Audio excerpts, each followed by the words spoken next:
Olobi mon peuple périt par manque de connaissance. Mingi bapadano basuka kawana, mais verset suki wanate. Suki otali verset continue. Waneza lokaka virgule.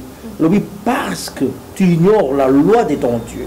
Christ yemoko na croix. Hein? Alobi la kalikambo ya Noé. Parce que avant Koufa, alobaka na monoko ya bakoko na ye, alobaka na kihébreu. Hein?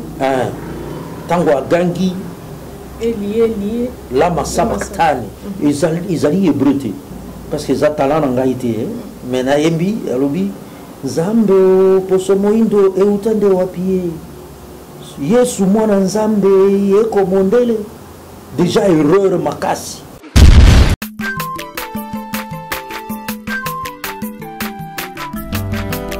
Mwana motote po akosangai abongwa ni pete po awangana Nzambe alona zaria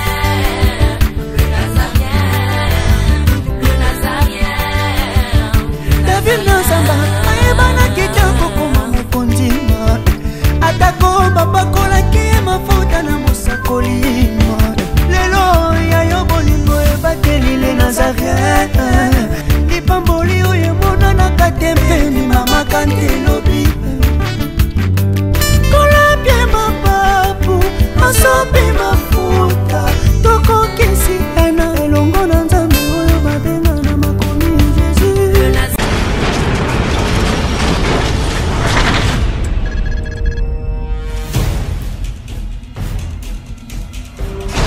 Mass destruction. Yo, démon! Oye, nzoto na yo te! Kanga monoko na yo! Frappe liboso bela meyo ngani bimaki! Pouah! Ah! Bandeko balandi papa, mama, balinga mina kati na nkolo. Nde boye topesi bino programme ya sika na nazareentv.com. Baonyo so balanda kabiso dorénavant. Boko remarquer que topesi bino programme ya sika. Un programme ozo pesa bino mateya nanzela ya industrie ya cinématographie. Et donc à partir de la semaine oyo bani kolanda programme ya film nigérian na kati na yango mateya ezali. Loyambo ezali nyonso koko peso makasi po telema na kati na kondima. Mais tolobi na batu boye o nyonso azolanda biso ndenge komami na Ésaïe chapitre 2 le verset 1 à 3 et bakisami na Michée chapitre 4 le verset 1 à 4 bandeko l'église est en train de piloter le monde. Voilà pourquoi corps de Christ mobimba ezala en Amérique, ezala en Europe, ezala en Australie, ezala en Afrique, ezala en Asie, to sangani lokola batu moko yo mutolingi o faire connaître œuvre na yo au travers spot to bengio yaka awa dorénavant biso bana Nzambe to sangani pour la kosala loko moko ozala posa o faire connaître entreprise na yo yaka parce que mokili ekobosa na longi na yo lobi ekobosa na musala zo sala ekobosa na peut-être kombo na yo na eloko mokili kotika la kobosa na te eza œuvre oyo sali au tien service à nation. Et donc Karamine était bien aimé na katia ba film nigérien le moindre de tous l'évangéliste Roger Baka okoki kokota en contact na biso pour que ensemble to permettre yo de l'autre bout du monde na côté asuka mokili suka moto moko asosola que mwana na Nzambe moko azani loko moko quelque part to landa kiango to tia maboko pour kende liboso. Et donc nkolo apambola bino ba numéro na biso ezali boye biango bokoko binga biso.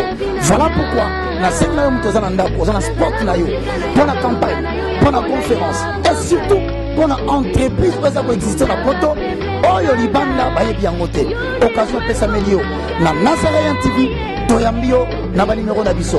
Alors bon manquez parce que vous avez film nigérien tozo ko interpréter yango tozo te na kati tozo te ba verser tozo yema avant que tu gardes la carte de distraction moko scène na bino so bolandi biso kolo apambola bino on se retrouve na extrait de cette tope sabino. Restez branchés, que Dieu vous bénisse. Nkolo apambola bino abongwa ni pete po awangana Nzambe alona zaria.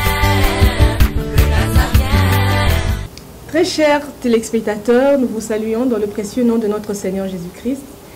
Bonjour, bonsoir, selon l'heure à laquelle vous nous suivez. Vous suivez www.nazareentv.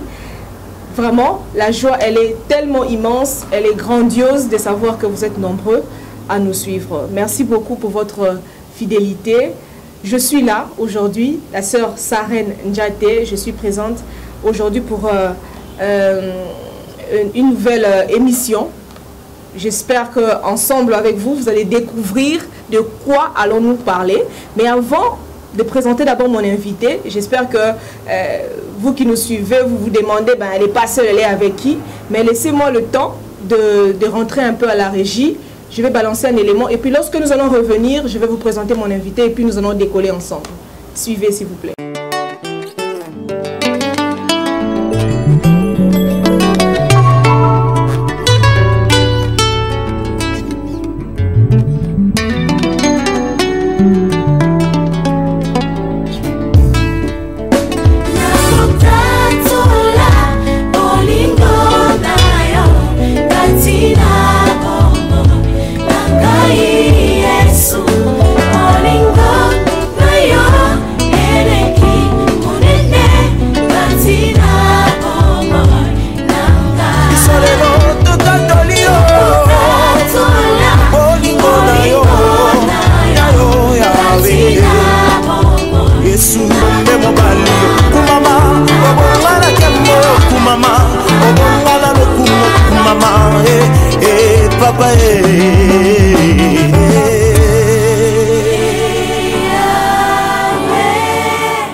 Merci pour cet élément et c'est ici Madame Tiffany Mokwa, Bissika Azali, la princesse de l'Éternel, la députée céleste. C'est comme ça qu'elle aime qu'on l'appelle. Voilà, de là où elle se trouve, je signale déjà aux enfants de Dieu qu'elle n'est pas au Congo actuellement, elle est au niveau du Bénin. Et Bissika Azali en tout cas, shalom ma soeur Tiffany Mokwa. Merci beaucoup, je m'en vais directement saluer mon invité de cet après-midi. Il est un habitué de Nazaréen, mais aujourd'hui, il est venu parler autrement. Je salue l'homme de Dieu. Bonjour, pasteur Moïse Bayonne. Bonjour, maman Saren. Comment allez-vous? Par la grâce de Dieu, nous allons très bien, du sommet de la tête jusqu'aux plantes des pieds. En tout cas, vous parlez avec assurance. Quand on est au Seigneur, nous n'avons rien à craindre, car nous avons le dessus sur toute chose. Et c'est la paix qu'il est venu nous donner, qui n'est pas la paix de ce monde. Et quand on a la paix, on ne panique de rien. On vit tranquillement sa vie. Quand on a la paix, on panique de rien. Je vais d'abord essayer d'éclaircir un petit détail que l'émission que vous suivez aujourd'hui n'est pas la suite de l'émission avec la sœur Tiffany Mokwa et le pasteur Moïse. Parce que l'émission...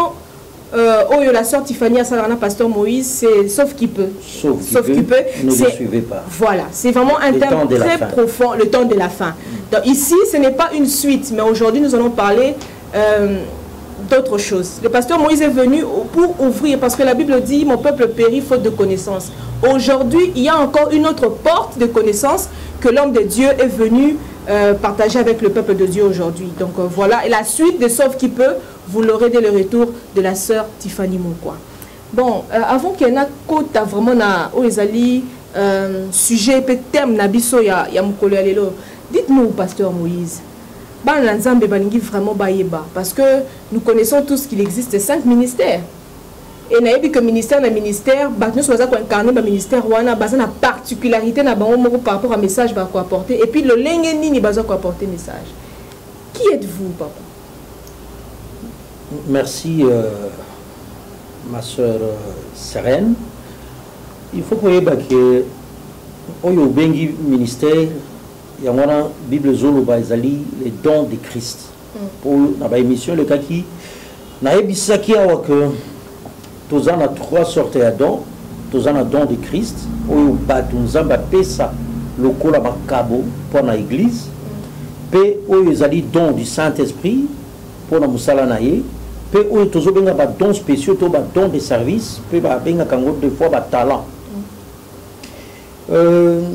okoya komona na kati ya ba ministère ezana oyo tobengi ministère pastoral pasteur ezaka ka mutu ateyaka te pe aza obligé ateya mingi te parce que l'évangéliste bazali rôle à pasteur ezali kosangisa bana nzambe babengi héberger alors okoki ozala pasteur te soki oza na église te nga naza na église mission évangélique de la nouvelle alliance oyo tozali kokende nango na papa Talushima Jean-Paul oyo azali kokamba biso nga naza mokitani na ye wana toza na cadre ya kosangisa bato parce que pasteur aza mutu alobaka moke ayokaka mingi yango komona pasteur azalaka posé par rapport na baministère mosusu po rôle na ye ezali koyoka mpe kokotisa kimia mpe kosangisa bato na kote wana comme pasteur nazali na église mpe na bato tokambaka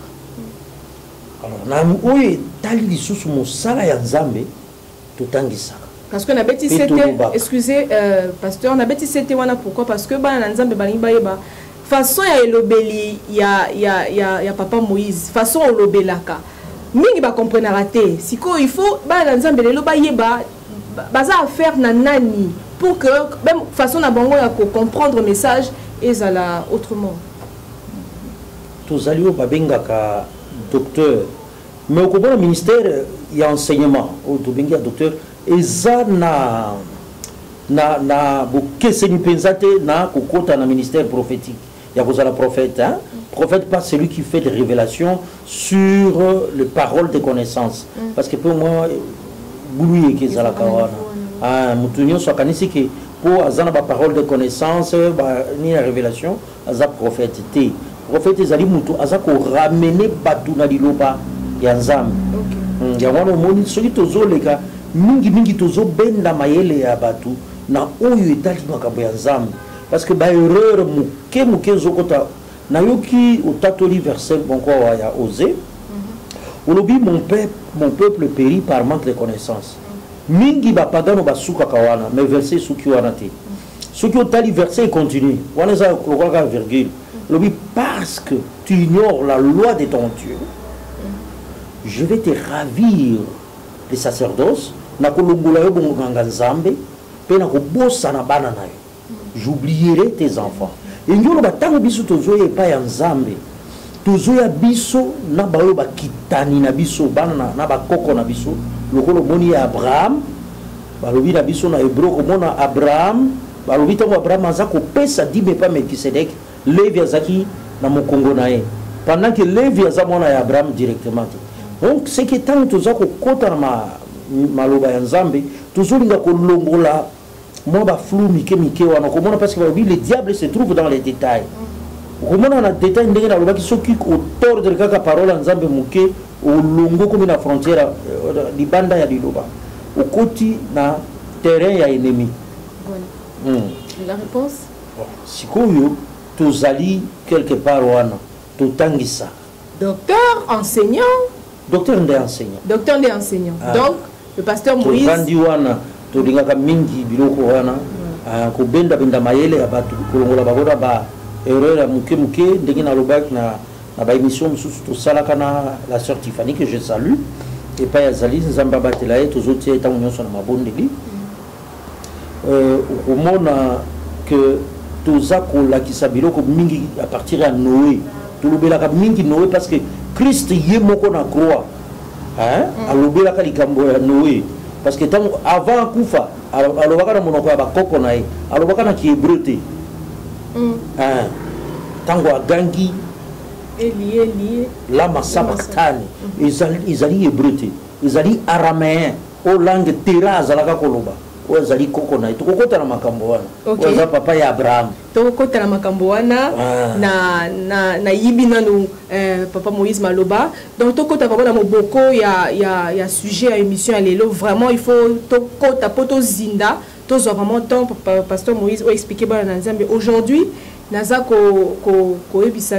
nous allons parler, le pasteur Moïse va parler de d'où vient la race noire par rapport à la Bible. Oui. Pasteur Moïse va d'où vient l'homme noir, la race noire, d'où vient l'homme noir par rapport à la Bible.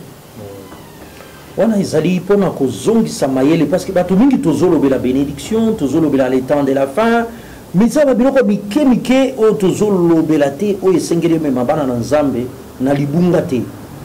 Po bato mususu bazoka nsto yoka ka ba musicien mokili, surtout o ya biso ya Congo na ntozui, moko ayembaka parce que za talent na ngai te, mais na yembi alobi Nzambe poso moindo e utande wapie. Yesu mwana nzambe yeko mondele déjà erreur makasi atie nzambe Yesu mondele atie ke mutu mwindo auta wapi ti lelo ba misusu bayoka ka nzembo wana eza pe ko bazoka ko bi poser ba question wana c'est à croire que na kati ya Bible balobela yango te alors comment attendre bazo tangisa makambo wana biso tozolobela makambo ya Biblia mingi to bimisaka te moto mwindo auta wapi parce que biso ba to ndimeli Yesu Kristo lokola mokonzi pe mobi kisi référence na biso za Biblia nyonso ezali na kati ya Bible atoki ko kele ko libanda ya Bible te et ça que ba doctrine mosusu bandiko bima le Dieu des noirs o église ba hindu o bato mohindu boina boy. Là encore c'est un sujet vraiment important, c'est parce que tant où mingi balobaka, le Dieu de noir, c'est comme si il y en avait deux. Il y avait un Dieu qui était noir et un autre Dieu qui était blanc. Mais là, on a pesé important, pasteur. Au bête, là, on va vraiment expliquer. Mais avant, poto kende de kokalante, on expliquer parce que la carte thème, il n'y a pas seulement l'origine de l'homme noir, mais la participation aussi par rapport à la participation de la vie par rapport à la vie biblique. Si je ne sais pas si j'ai exactement dit ce que vous devriez parler. Et ça sous deux volets. Entrons d'abord dans le premier volet, origine et alors noir par rapport à la parole de Dieu. Et ça, nini, pasteur. On va comprendre, yo. Awa tokozwa origine ya ba race nyonso. Maître lobela mingi race noire. Touti wapi. Pe participation na biso parce que batu bazoka ni ça na mayela batu mingi bazoka nzake mundele lokola yaki na Bible na Congo ayaki na Bible na Afrique ke yende ko Biblia or soki otali makambo ya Bible biso batu mwindu nde tozali to participer mingi na kati ya makambo ya Bible okoya komona mundele soki obito bengi blanc ayi okota na makambo ya Nzambe à partir ya Corneille on a la nouvelle alliance mais to soki to zongi depuis et bandé makambo parce que yebi ke mokili ekufaka nyonso na déluge au temps de Noé na tango ya Noa tango asali arche bakotaka kaka 8 personnes na 8 personnes wana ezalaki Noé na mwasi na ye na bana na ya mibali misatu na basi na bango mokili mobimba ndenge tozali ko exister touti na bango tokotalisa ngana loba te. Il faut Bible et loba. C'est pourquoi tu peux parler sur le plan historique, tu peux parler sur le plan spirituel, tu peux parler sur le plan scientifique. Il y a participation à moto mwindo, pena kobouti à moto mwindo, kolandisa na Biblia. Ce qui totali na Bible totangi na Genèse, aux autres na Genèse 8, tangi la biso verset 15, 16. Nalingaka tangu ngana zako baboye, yo potanga ka Biblia. Pour que permettre toute interaction et ça. Voilà, le peuple de Dieu, c'est tout un enseignement. Donc, soyez munis d'un agenda, de la Bible et d'un stylo. Comme ça, vous notez pour bloquer ou noter quelque part pour malobao ezobi malelo eza vie. Donc, on attend même après l'émission, on répéter en gros. Et je crois que le Saint-Esprit va continuer à t'enseigner. Oui, papa. Genèse 8. Au tangi 15, 16, au surtout qu'il y en a 18. Le livre de Genèse, chapitre 8, à partir du verset 15 jusqu'au verset 16, et puis on a sauté dans le verset 18. J'ai lu au nom de Jésus. Amen. Alors Dieu parla à Noé en disant, sors de l'arche, toi et ta femme, tes fils et les femmes de tes fils avec toi. 18. Et Noé sortit avec ses fils, sa femme et les femmes de ses fils. Toyoki que Noé akotaki na kati ya masuwa arche wana yekaka na mwasi na ye na bana na ya mibali misatu na basi ya bana na ye yango sali 8 personnes kaka nde bakota et puis mokili mobimba ekufa wana tozosalela temps biblique ndenge na loba mokili mobimba ekufa moto atikala kozala lisusu te ezali démontré. Et que ça la siko batouana nde babimaki na kati ya arche tango batouana babimi mokili mobimba ndenge tozalia wato uti na batouana yango na soki okei na Genèse 9 tanga 18 verset 18 na 19 verset 18-19 les fils de Noé qui sortirent de l'arche étaient Sem, Cham et Japheth. Japheth, excusez-moi. Okay. Cham fut le père de Canaan. Non. Juste là. 19, hein? Ok. 19, ce sont là les 3 fils de Noé et c'est leur postérité qui peupla toute la terre. Oyoki, sukuzamo Christ, yokanga lelo. Ngai mutu na lobite. Bible lobi na biso. Batuwana babimaki na kati ya arche. Bangonde batondisi mokili oyo biso tozala ngo tikino lelo. Na yango komona ba alliance nzamba sala na batu na bango. Na batuwana oyo baza ba patriarche. Okomona alliance sala na Noé.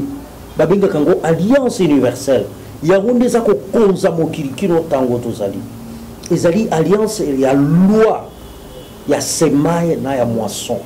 Oyo loni okubuka. Wana ndezamba yebisaka Noa tango bibi na arche. Eza alliance ozala mundele. Ozala moto mwindu, ozala asiatique, lokolo bima na Noé ekobeta yo. Ok? Tala sikoyo na Genèse 10 verset 32. Pour mingi faut tout ça l'appeler loba loba balingi. Oui. To lobela ka loba. Ok. Omonike tango zoluka yango na lobi biso nyonso Bible lobi biso nyonso to uti epa ya Noé. Lokwa zakina makila ya mutane oza la couleur nini ya nzoto ya poso toko ngana toza mwindu boye ezaki toko tozali bakitani ya Noé totangi na Genèse 10 32 Genèse 10 32 telles sont les familles des fils de Noé selon leur génération selon leur nation selon leur génération selon leur nation et c'est d'eux que sont sorties les nations qui se sont répandus sur la terre après le déluge. Amen. Amen. Uyuki Bible lobi na bisoki. Batu wana 8 wana. Mingi bana ya Noé. Na basi na bango. Bango nde batondi sa mokili ndenge tozalia wa mama na. Ma sœur mutu ayebisa yo ke non tant déluge zalaki ou bien déluge zalaki te. Andimaka nzambe to andimaka nzambe te.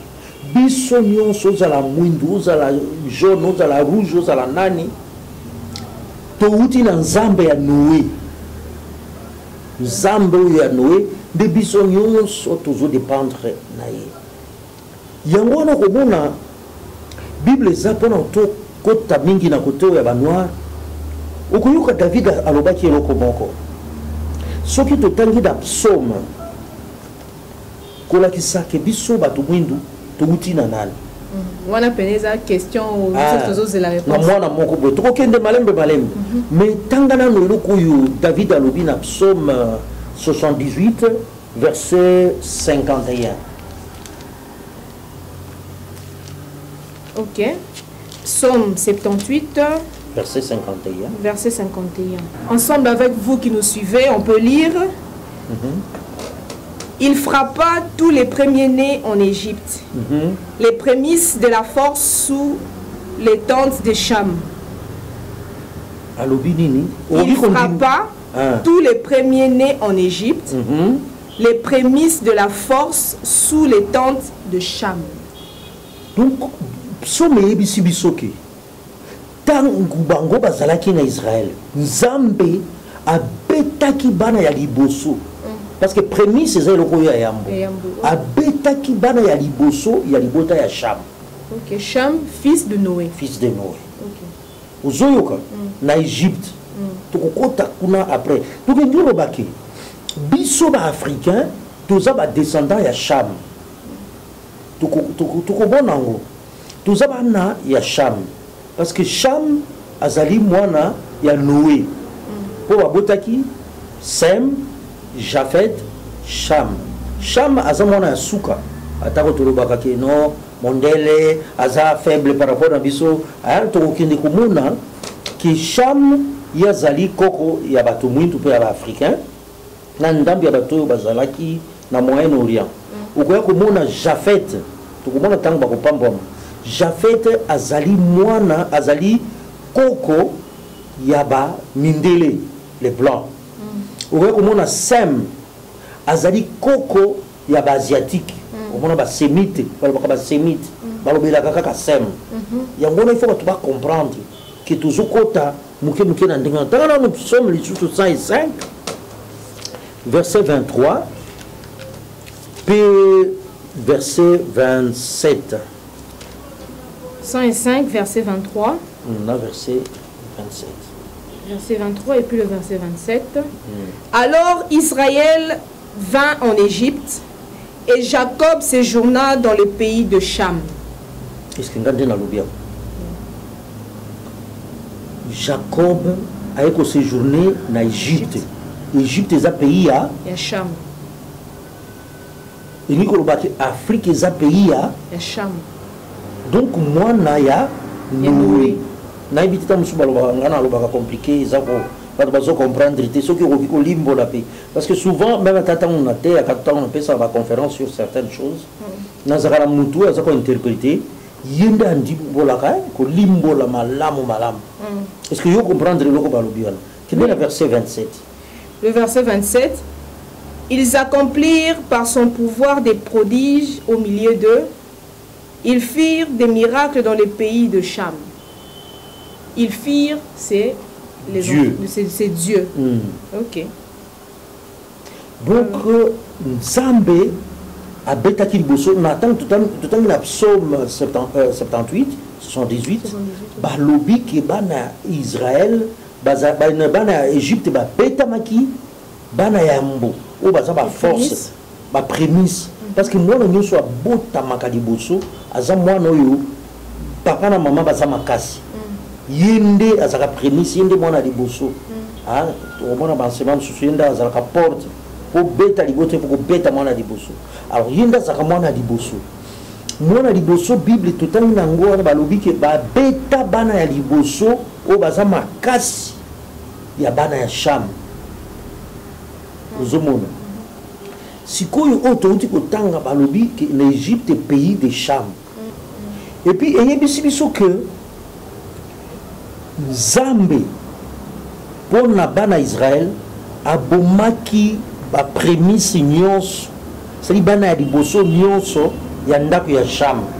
Or toyebi ntango tozotanga na Biblia tozomona ke bana oyo bakufaka ezalaki baene nyonso ya baégyptien to ya bato oyo batia makila te na leton na bango ezalaki kaka ya bato te mpe ya banyama mpe yango nde esalaka ke Pharaon a libéré bana Israël. C'est que ya solo prémisse elingi oloba eloko ya liboso. Oyebi ke mwana oyo abimaka ya liboso ye nde azalaka makasi ya libota, ye nde azali ekuke ya libota. Soki olingi ozwa libota bazwaka na mwana ya liboso mpe bana liboso nde bango bazwaka baproblème mingi. Opo tozongela yango elingi koloba te Afrique nde ezali libota ya Cham. Afrique na une partie ya Moyen-Orient nde ezali boto totangaki koyeba ete Cham abotaki bana na ye nde totanga ngo na Genèse 10 bana ya Cham verset 6 oui Genèse 10 verset 6 Atangi les fils de Cham furent bana ya Cham bazalaki Cush, Mizraïm, Push, Pout. Pout, hein? Pout. Ouais. Pout et Cana. Na Cana. Donc, Bazaki 4. Donc, Sem, Cham aboti bana mine. Na bana mine wana, siko tango bazako yebisa yo Mizraim. Mizraim eligiro bakaka Égypte. Bato balingi ko vérifier, bakota na Google, bakota na ba dictionnaire na bango, bamona ke Égypte ko mona ngoza Mizraim. Wana de koko ya ba égyptien. Or Égypte ya époque wana ezaki bato mwindu. Ba pharaon tangu Noé et tangu Moïse abotamaki, pharaon ezaki moto mwindu wana tokoti na histoire. Zomon toyebi pe ba grand savant le ba Amadou Pateba ou azalaki savant congolais et africain azalaki ko démontrer comment Moïse avait aussi le sang noir parce que bandima qui koko na sœur ya pharaon yeko bata mona azamona nanga koko ndima mwana il faut mona eke azana ba trace na bino awana za parti à l'autre to monique Égypte tangu wana bazalaki batu mwindu. Et puis bah ko bota mona ne musuko mona couche elingika koloba Éthiopie yango na lobi soko tali na nini na Bible ya Lingala batalisi yango malamu ke bana ya Cham izalaki Égypto, Éthiopia, Putu na Cana. Okoya komona ke bana mine wana soki balobi Éthiopia Éthiopie elingiro wa Muchopi te elingiro bakaka poso moindo ezali équivalent ya Niger équivalent ya Nigeria Niger na Nigeria elingiro bakaka moto moindo soki okoti na Google to okoti na ba recherche okomona pe kaka Éthiopie elingiro ba noir. C'est pourquoi komona ba Éthiopien oyo bazali ba juif o ba kei na Égypte na ni na Israël mikolo yo la génération na biso okomona bazobenga bango ba falasha baza batu mwindu. Donc Éthiopie elingiro bakaka noir mais bango nde bana ya Cham bango nde baye kotondisa Afrique bango nde basala Égypte wana basala Éthiopie wana Égypte erenyaki pona ebale na ngo to bengi fleuve Nil or bango balandati na tete ya Nil pa maya Nil bimi eza na RDC uzomona Nil bandi na RDC or puissance ya mboka na bango ko bazaki puissant bazaki équivalent ya États-Unis à lelo donc bango balandaki ti source ya Nil donc bakoma kiti côté na biso nyonso toza ba descendant ya Cham alors baya kokosa biso te non biso nde toza na nzambe na biso zanzambe te biso toza na nzambe moko nzambe ya Noé oyo aza papa ya Cham oyo azali koko na biso alors komona Sem mutu aboti ba semite aboti ba hébreu tango tokotanga na Luc 3 totangi yango na verset 23 et 36 tant baza kotanga bakoko ya Yesu baye kotanga Sem pe Noé na suka na verset 36 et là kisi ke bango baza ba semite donc eza inutile obenga Yesu mundele aza mundele te aza semite azali mutu oyo awuti na Sem mais mindele ba blanc bazali oto bengi bana Japhet bango bazana likambo ya nzambe te po makambo ya nzambe balobela nde Sem yo nzambe na wapambo parce que bango baluka kaka nzambe ba asiatique wana ozomona bango ezala ba arabe ezala ba juif ezala ba chinois ezala ba hindu bango bayeli biso ba religion nyonso ya mokili po Noé ayebisaki bango nzambe na bino apambola bino donc bango babandaka makambo nyonso na nzambe ata aza na boutique na magasin ya azoteka oye na mbongo boye soki ekomi ntango ya mabondeli akozwa mbongo na yo te ako bayaka na ke priere eloko wana okokute pa mondele te balakela ye yango te okokute pa moto mwindu te balakela ye yango te donc bango balukaka nzambe liboso après bakei koluka mbongo mais mundele alukaka mbongo okomona mundele abandaka epai moyo elalaka kino azonga epai moyo ezali ye ifo aluka mbongo ava moyo elala mais asiatique abandaka epai moyo ebandaka seke ye abandaka na étoile brillante Du matin.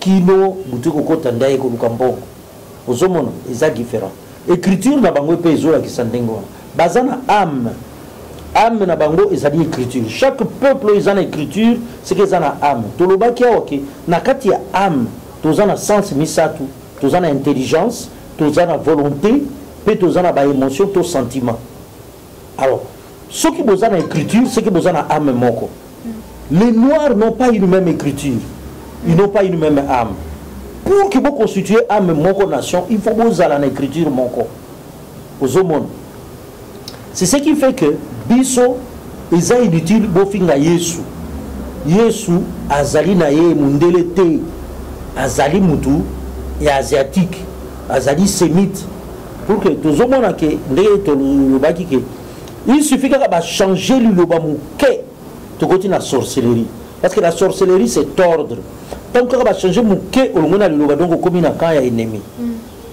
Pasteur Moïse nangaki na posé question moko eninga sikoyo tant olobi ke badescendant ya Japhet mon ami balé ya Noé ya mibale ya Noé balakelaki ye ke ye akolukana nu mbongo c'est ça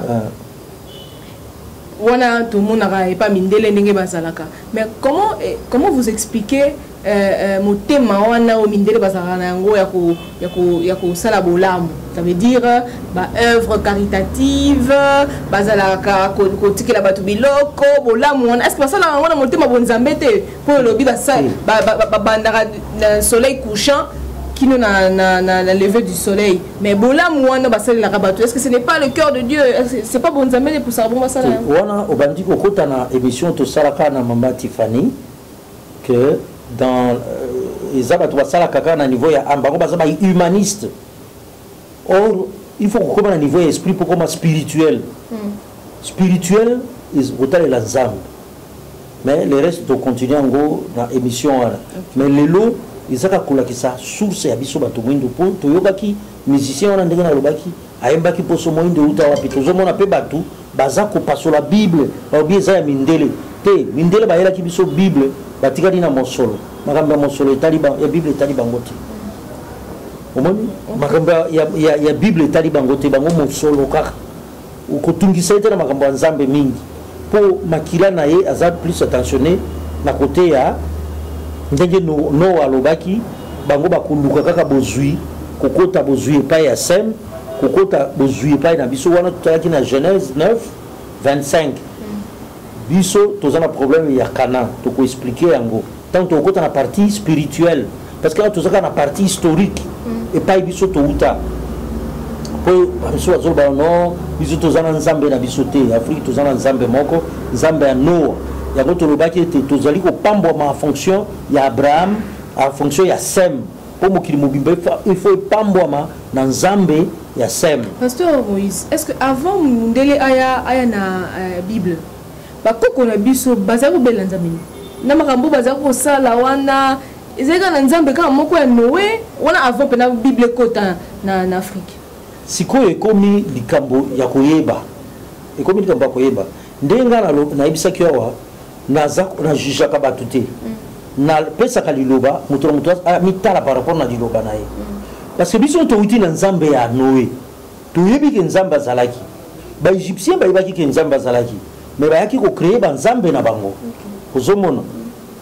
Or na conscience na biso ce que tali alliance ya Noé za alliance ya justice c'est-à-dire que mutu moko nzamba ponaki po ayebaki ke nzamba zalaka ba misusu wana bazaki ko seka na bango o azosala boye pona nini bato baza ko tiola lokola lelo bazo ko tiola Yesu bazaki pe ko tiola no atango aza ko sala arche mais na bolingo ya nzambe Yesu akiti ake kote ya bango pe bakufa na tango wana c'est pourquoi komona ezala bato bakufa ki avant Noé o batango Noé za na arche bana ya bato donc wana baza l'esprit adamique l'esprit ya Adam za Yesu akendaki kote ya bango pe bazwi lobiko bakosekwa o bandimela ki Yesu pe la moko na tango église kozala enlever.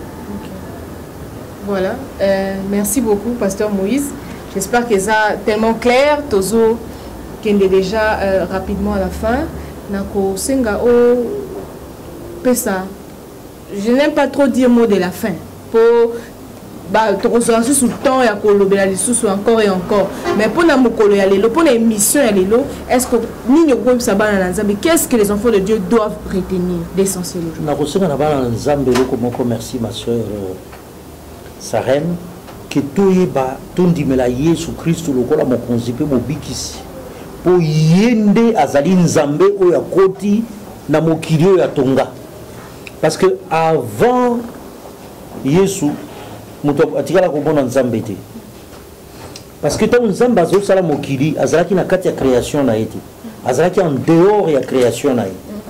Moïse amona Nzambe te, iloko wana nalobaki ete na kufa ki pona kolobaki ayebisi banganga Nzambe ke ndani Moïse azwaki loi na maboko ya ange de l'Éternel. Or muto akoki ko s'identifier na mona musala te. Ba misuba zolo ba ange de l'Éternel azaki Nzambe. Azaki Nzambe te parce que acte 7:35 est démontré en nyonso parce que ce qu'on tente de comprendre les solo wana nyonso. Nzamba koti ya liboso na création na ye par liloba na ye o ezali Yesu Christ. O ezali la parole qui s'est faite chair. Ami kitisi à côté auti na lola te, auti du sang du Père parce que c'est la parole qui est sortie du Père dans le monde incommensurablement grand et incréé. Parce que dans le bas, qui Nzambe a créé qui le ciel créé, a ange, a trois choses. Le trône, sa gloire et son nom. Et pas ange va adorer. Yesu a côté na univers créé, na mokili na biso pe a te ko hérité biloko nyonso misato. Ozomoni. Ba ange ba tikali ko mona Saint-Esprit te. Ba yaka basenga autorisation ce que nous sala émission sur ça basenga ka autorisation pour ba ko tala ndenge ba twaza ko bondre ba ko tala église parce que l'église c'est là qui annoncé te na ba prophète ba mona Saint-Esprit kati ya mutu ba mona Nzambe kati ya mutu zomona on a signé na peuple de Dieu tondi mela Yesu Christ le roi mon concept mon bikisi ndeto zo bénédiction ya Abraham wana bénédiction spirituelle na ce que lingi o mususu ko landaba ce que ngami na oiza spirituel na banza ke numéro de contact pour la bandeko ba ko kaba benga ba koma ba poser ma question. Numéro de contact na pesa kaka numéro moko plus 243 o izali ya RDC 85 049 16 87. Répétez s'il vous plaît. Plus 243 indice à RDC 85 049 16 87. Na zalaka polé les minuit. Après minuit, na komina ba makambo mususu. Poto za basali to viola la 20 minutes. To kobeta lisolo ngo. OK. Merci peuple de Dieu, merci pour avoir venu sur Bolandi Bisso, to komina suka. Le prochain rendez-vous eza pona ikolomuke na silisi na clôturer tes sans ko pesambote na la princesse de l'Éternel, la sœur Tiffany Mokwa, Bisikanya Swazolanda Bisso, Mbote na yo yango wana, na segi merci aussi la pasteur Moïse Bayon oyo asepela ki ko kozala na biso na table sainte ya mokolo ya lelo pour que ngana yo to pambolama na oyo ezali très important la source de l'homme noir. Voilà, et la source de l'homme noir par rapport à la Bible, hein, par rapport à la parole de Dieu, c'est pas rare à la source là d'une manière péjorative. Merci beaucoup Nandenge Bolandi Bisso. D'ici là, portez-vous bien. Mambote Ebele na maman Mariam Piame, Mbote Lisusu na caméraman Nabisso Alain Kiakala et puis monteur Nabisso Oyo Azo Sala vraiment Moussala Malamu Scotty Lele. D'ici là, portez-vous bien. En attendant les retours de Christ, tout le monde l'année prochaine.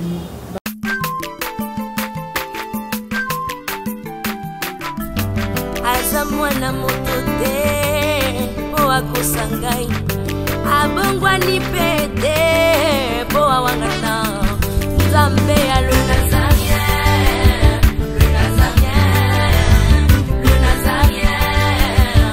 David Nzamba ayebana kitoko kuma mukondima atako babakola ki mafuta na musakolima lelo ya yo bolingo ebakeli le Nazarien Pamboli oye mona na katempeni mama kantelo